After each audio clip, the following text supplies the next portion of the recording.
Tejs. Thank you so much for being here and sharing all these exciting thoughts. I have some questions from the viewers in English, if you don't mind. It's a bit high tech with the paper. So hydrogen has long been an overlooked energy source with a lot of potentials. Why is the time right now? Well, I think it's a combination of many different things. First of all, I think we are at a stage where now we can see a future where there is sufficient amounts of renewable electricity at a sufficiently low price, so that it actually makes sense to look at transforming that electricity into other sectors. I mean, to me, that's definitely one of the main drivers. I think besides from that, now we are also entering a stage where the political ambitions are there. And I guess, I mean, that's of course also driven by them seeing that this is actually possible also at a reasonable cost. So, but of course, you know, the political ambitions will pave the way for, you know, continuing the transformation and continuing this development.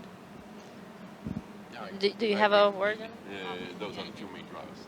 Okay, so success will require collaboration between so many different departments, between so many different institutes. Do you see this a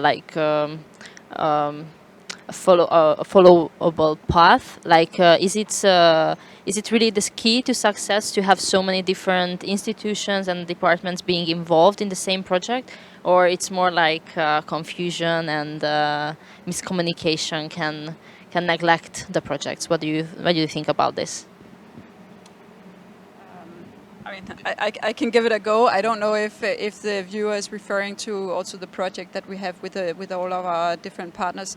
I think so. I think the answer to whether this gets more complicated with having more people involved is probably yes. But I think also it's necessary, basically. So I think this is the only way we can do it, but I think we have to recognize that this is complicated stuff, and getting things to work both has a very complicated business angle, because this has to work for all private players in the field, but it's also very complicated from a political and regulatory perspective, in the sense that if you were to list the amount of different regulations and strategies and incentives and ambitions that are relevant for this space, you would end up with a very long list.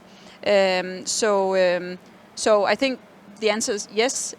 It's complicated, and it's getting more complicated with more people involved. But this is sector coupling. This is a complicated field. Yeah, I agree. And just perhaps to follow up, what is the alternative? I mean, we need the whole chain involved in order to make make the change we all desire to come true. I mean, you cannot just do it with all due respect with one energy company or with one transport company or whatever. You need the whole source from the technology supplier to begin with, or the electricity producer, and all the way into the people flying the airplane or sailing the container ship or whatever. So it's a complicated track, yes, but I mean, there's not really any other choice. Okay, and then the last question is that how will H2 change the energy industry? Oh, well, I think it's a really broad one, but broad question. No, but I think it will be hopefully an enabler, as I also mentioned on stage, to strengthen the production of renewable energy and to make renewable energy available in a number of different sectors. I think it will also make it more complicated. I think we will see less of a one-size-fits-all than today in the fossil-based system. We will see a number of different solutions applied, both hydrogen-based solutions and non-hydrogen-based solutions. But hopefully hydrogen will be an enabler of bringing renewable electricity, whatever, from wind or solar to so many new appliances, either in the form of hydrogen or in the form of a hydrogen-based fuel of some sort. okay. Do you have a comment on this? or just agreeing? I definitely agree, and I think that I mean this has the possibility to change all the sectors involved in this. So, as an example, if you look at the aviation industry, I think it's quite fair to say that people are getting increasingly worried about using airplanes as a means of transport. And now this has the potential to actually change that picture, because you can end up in a situation where flying somewhere is actually not as harmful to the climate as it is today. Well, thank you so much for answering the questions, for being here and sharing your experiences, and we really hope to see you next year as well. Have a nice day. Thank you. Bye. Thank you.